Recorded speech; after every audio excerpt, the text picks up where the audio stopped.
Alejandro, después de ver este reportaje de nuestros compañeros de Punto de Partida, ¿qué reflexión puedes hacer y después de conocer los hechos que, bueno, finalmente concluyeron en el rescate de Erika Ramírez y de nuestro compañero también de David Cilia, después de 5 o 6 horas en la montaña, finalmente bajan en helicóptero, van con las patrullas, alrededor de 10 patrullas con 8 o 10 elementos cada una, los localizan y ya están ahorita en condiciones sanos y salvos, pero bueno, creo ¿qué reflexión hay que hacer? Hay muchas reflexiones que hacer de los eventos que hemos presenciado esta semana a través de los medios.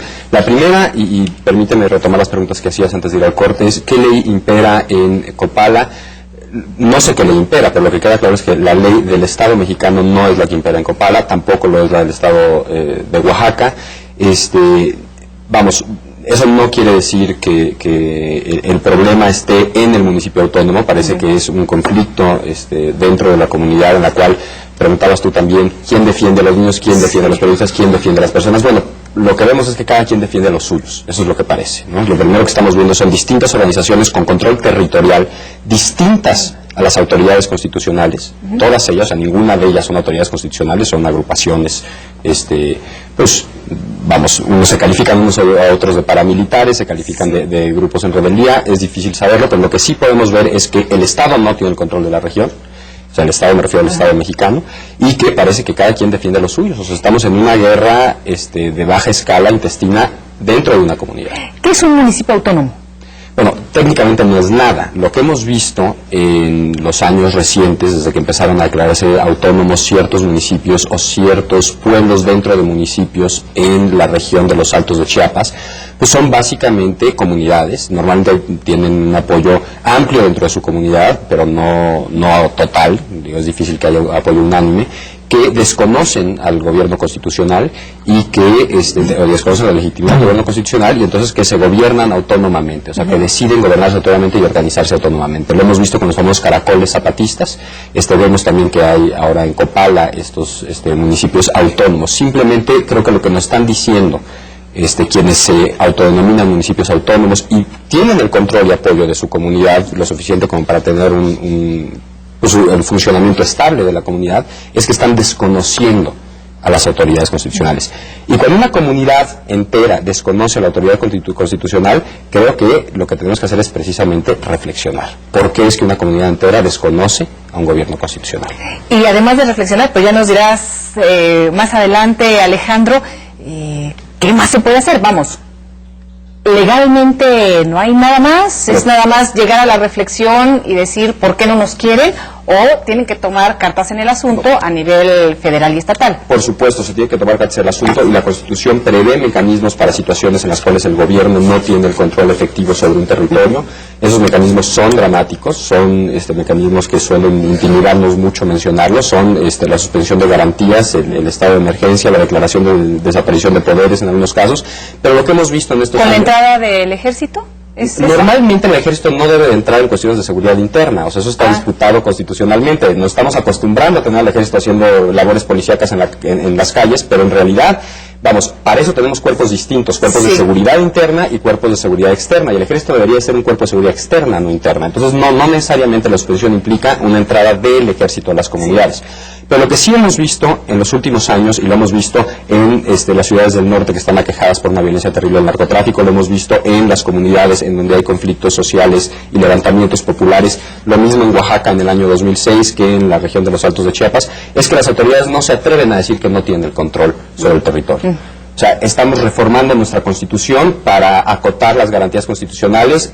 Nos dice el presidente que es para perseguir efectivamente a los narcotraficantes, cuando en realidad no deberíamos estar deformando la Constitución para renunciar a nuestras garantías constitucionales, sino deberíamos estar utilizando los mecanismos que ya existen en la Constitución si realmente la cosa es tan grave como para tener que jugar con las garantías de las personas. Ahora, tenemos aquí representantes, una diputada, Darío, tú has estado también en la defensa de la libertad de expresión, por cierto, estamos ya cercana a la fecha de que podamos conmemorar el que los periodistas tengamos estas libertades, y sin embargo nos enfrentamos a situaciones muy dolorosas, y en particular en San Juan Copala, diputada, ya el asesinato de 2 mujeres que se dedicaban a la radiodifusión, a la locución, al periodismo, por su actividad, y ahora la persecución de esta caravana de ayuda humanitaria, en donde se ven primero perseguidos y después en riesgo compañeros periodistas de Contralínea. ¿Qué se está haciendo a nivel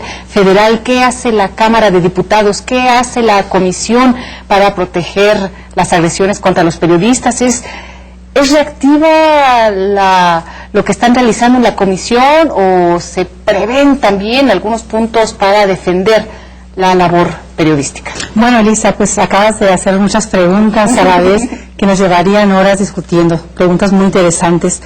Empiezo por decirte que es lamentable que en nuestro territorio haya asesinatos en contra de cualquier ciudadano, civil, autoridad, pero yo creo que es doblemente ofensivo y dañino para la sociedad mexicana cuando es en la persona de un periodista, de alguien que se dedica a informar. ¿Por qué? Porque sabemos que ese ataque no va necesariamente en contra de la persona, sino del personaje, que es el periodista que informa, que con libertad y con autonomía pues le da la información a la comunidad. Entonces, la libertad de expresión es uno de los pilares de una democracia de cualquier Estado. De ahí que no solamente tengamos que sufrir la agresión a las personas, sino al intento, al esfuerzo auténtico de los periodistas de informar de manera auténtica y libre a la sociedad. Por otro lado, tú comentas, ahorita preguntabas, bueno, ¿quién debe procurar la seguridad? Es la responsabilidad máxima de un Estado, de cualquier país, procurar la seguridad. Sin embargo, encontramos la realidad que México tiene, que traemos un rezago de 60, 70 años en cuanto a formación de instituciones sólidas, de impartición de prevención de justicia, que hoy estamos viendo colapsados casi en algunas regiones, por esa falta de mecanismos sólidos en el Estado. Podemos hablar, por ejemplo, de los municipios. ¿Cómo te imaginas que se va a procurar justicia en un país donde hay poco más de 2.000 cuerpos policíacos municipales, con el mismo número de programas y estrategias de combate a la delincuencia? A ver, diputada, discúlpeme que le interrumpa. La procuración de justicia no es una labor de la Policía Municipal. La procuración de justicia está en manos de las procuradurías, y esas solo hay una por Estado y una federal. Entonces, el problema no está en la multiplicidad de fuerzas de seguridad a nivel municipal. O sea, esas son las fuerzas de seguridad que se ocupan, por ejemplo, del tránsito. O sea, ahora que estamos hablando y que está de moda desaparecer las policías municipales, pues yo no sé quién se va a ocupar del tránsito. Pero nuestros problemas de procuración de justicia no tienen que ver con que haya muchos municipios con muchas fuerzas de seguridad que son policías preventivas. Los problemas de procuración de justicia son de las procuradurías de justicia, y las procuradurías de justicia en nuestro país están siendo puestas en evidencia, como el caso que vimos de la resolución de esta semana sobre la Suprema Corte de Teresa y Alberta. Así es, Teresa y Alberta, en la cual fueron, pues, inculpadas, se les fabricaron pruebas, así lo declaró la Suprema Corte, y lo peor del caso es que nadie está responsabilizando a la Procuraduría. O sea, la Corte debió haber girado oficio al Procurador diciendo, ahí hay probable responsabilidad de varios delitos. O sea, si la cocaína no era de una de ellas, ¿quién la sembró? ¿Quién la sembró? Y esa es la procuración. Y yo coincido totalmente con lo que tú estás comentando, Alejandro, ¿verdad? Sin embargo, no podemos restarle la responsabilidad a los cuerpos municipales. Los cuerpos municipales tienen la responsabilidad de inhibir el delito, de preverlos. Y es parte de disminuir los niveles de delincuencia. Entonces, no están haciendo el trabajo correcto, y es un problema muy grande, mayor, más de lo que imaginamos, lo que hoy estamos enfrentando. Darío. A mí me gustaría regresar un poco a lo de San Juan Copala, porque en efecto yo creo que es una de las mejores noticias que Eric y David hayan salido con vida. No sano. David tiene dos balazos, uno en la cadera y uno en la pierna. Fue intervenido esta mañana. Al parecer está bien, pero a mí hay que recordar que también una defensora de derechos humanos de Cactus perdió la vida.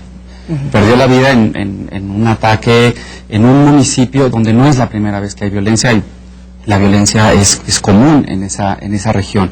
Y a mí lo que me lleva es a reflexionar una vez más sobre cuál es el ejercicio, más bien cuál es el papel de la prensa, y quién está agrediendo a la prensa. Y no es el crimen organizado. O sea, el crimen organizado utiliza la prensa, necesita la prensa. Pero no es, a ver, esto que estás diciendo es importante, Darío, porque lo que se ha dicho es que el incremento de las agresiones en nuestro país y las mediciones a nivel internacional que apuntan el riesgo de ejercer el periodismo en México, precisamente hacen referencia, o por lo menos se ha declarado, que es por esta lucha contra el crimen organizado y por el narcotráfico. Entonces, no es el narcotráfico el que está callando, silenciando a los periodistas. No, para nada. Yo creo que es bien interesante porque, claro, los periodistas que han perdido la vida, los 12 que perdieron la vida el año pasado, por ejemplo, de acuerdo a la documentación que nosotros hacemos, todos hay un elemento de narcotráfico, pero un elemento de corrupción entre autoridades y el crimen organizado.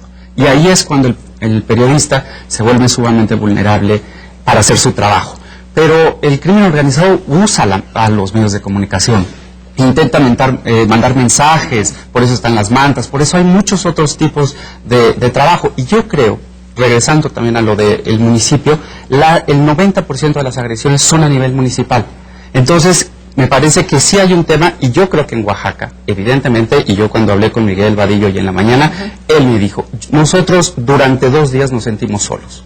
Es decir, las autoridades estatales no respondieron a tiempo, tuvo que haber un movimiento de social, medios ¿no? de comunicación en donde escuchamos durante 24 horas, y lo mencionaba ayer, que estaban solos y que iba a entrar el papá con Miguel, que estaban decididos, pero no había respuesta. ¿Qué pensaban en la Cámara de Diputados? Independientemente de que obviamente hay activistas, hay organizaciones no gubernamentales, pero que estaban estos compañeros desaparecidos en el monte. ¿Qué se discutía? ¿Estaban ya cerrando sesiones, diputada? ¿Qué hacían?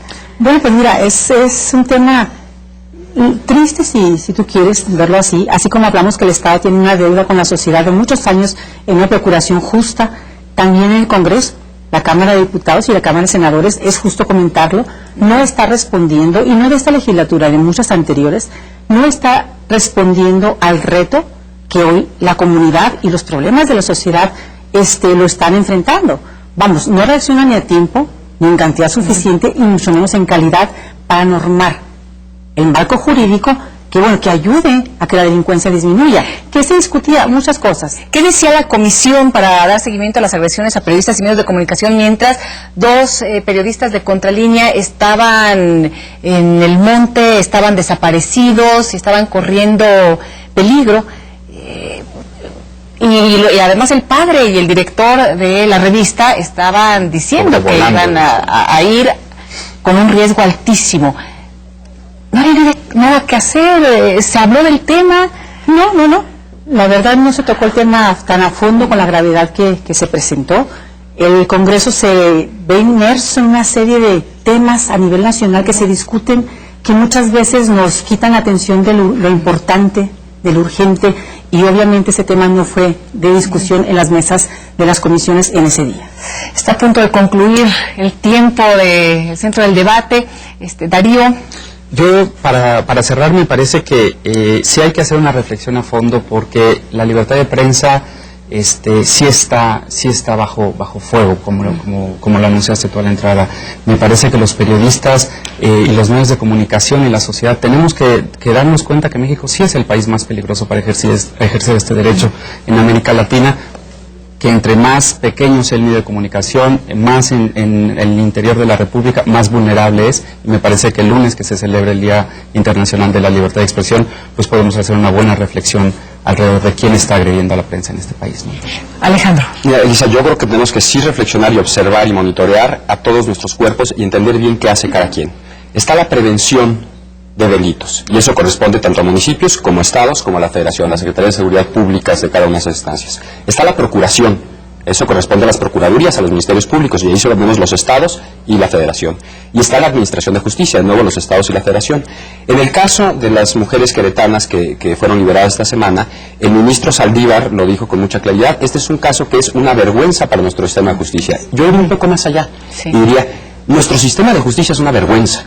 O sea, no tenemos procuración de justicia que encuentre a delincuentes, sino los fabrica. Y no tenemos administración de justicia que monitorea el trabajo de la procuración de justicia. Ahora, hay nombres, Alejandro. Digo, bueno, juez cuarto de distrito en Querétaro decretó la sentencia condenatoria a estas 2 mujeres. El procurador general de la República dijo que, o sea... a ver, permíteme, y si lo 30 segundos aquí para concluir. La Corte más bien, nos dijo que se fabricaron pruebas y se tuvieron ilícitamente a 2 mujeres, 4 años en la cárcel. La Procuraduría tendría que responder. Primero, la Corte tendría que girar oficio a la Procuraduría diciendo que ahí hay probable responsabilidad de delitos contra estas 2 mujeres. Pero el procurador debería tomar las cartas en el asunto. Y, a ver, si mal no entiendo, se invitó al procurador a hablar el día de hoy en la noche en este programa, y el procurador respondió que no tenía nada que decir y que si teníamos preguntas que le respondiéramos que le preguntáramos a la Suprema Corte. Esa actitud del procurador es inaceptable. Esta historia continuará. Gracias por haber estado con nosotros, diputada Darío Alejandro. Gracias por acompañarnos. Los espero el lunes en el Centro del Debate. Hasta entonces.